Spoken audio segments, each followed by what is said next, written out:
The old mill had always been a place of whispers and shadows, but nothing could prepare the new owners for the terror that awaited them. It was 1923 when the Clark family moved into the old mill. They were enchanted by its rustic charm and the promise of a fresh start.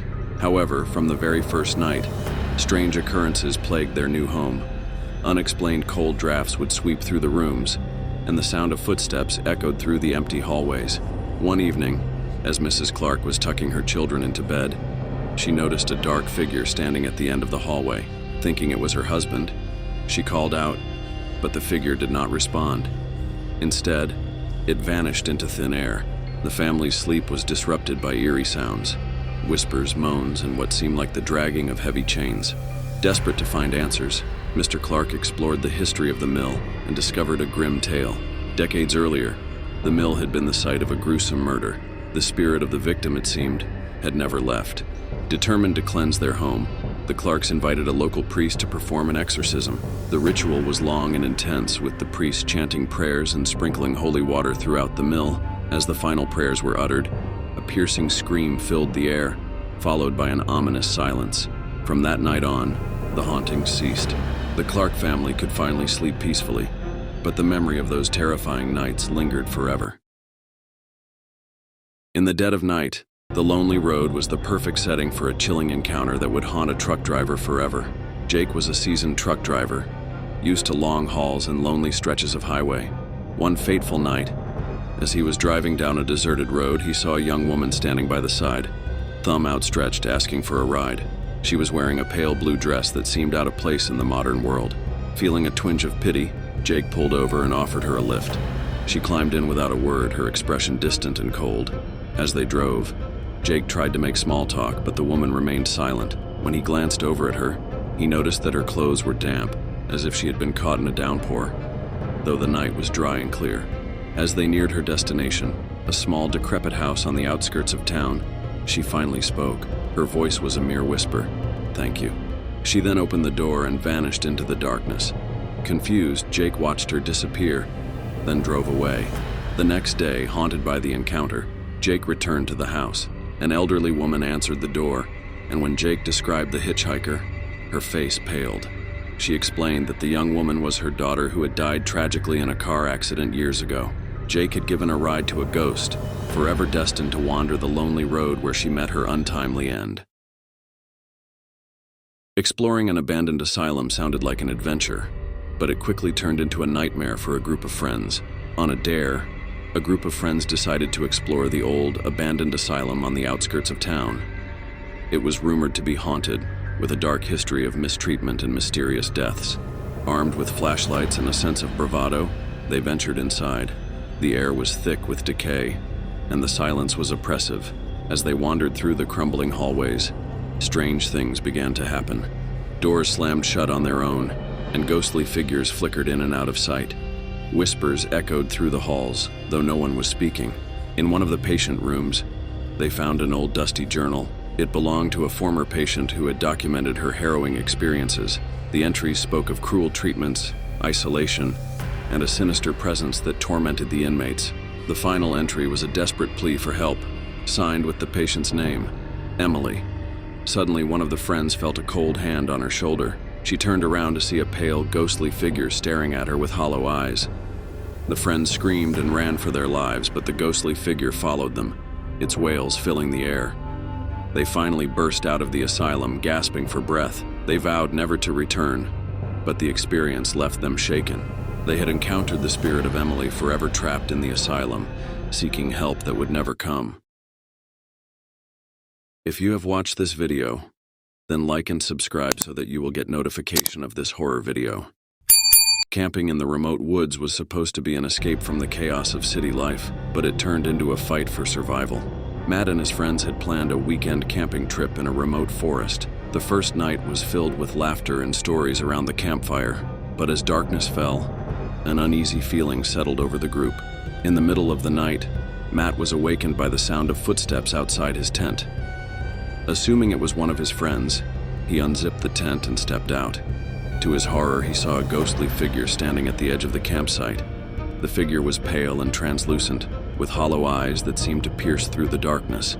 Frozen with fear, Matt watched as the specter glided closer. It pointed a bony finger at him and let out a blood-curdling scream. Matt's friends woke up and rushed out of their tents, but the ghostly figure had already vanished.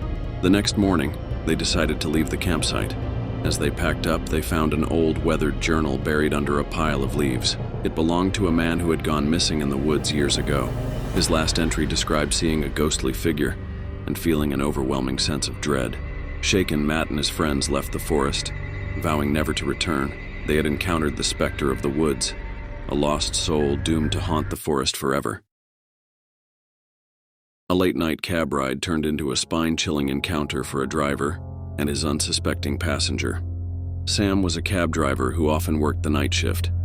One night, he picked up a passenger from an old, dilapidated house on the outskirts of town. The passenger, a young woman, gave him an address and then fell silent. As they drove through the quiet streets, Sam noticed that the woman was unnaturally still. When he glanced in the rearview mirror, he saw that her eyes were closed and her skin was ashen. He tried to strike up a conversation, but she did not respond. When they arrived at the address, the woman handed him a folded piece of paper and disappeared into the night. Puzzled, Sam opened the paper and found a note that read, "Thank you for the ride. I can finally rest in peace." Confused, Sam knocked on the door of the house.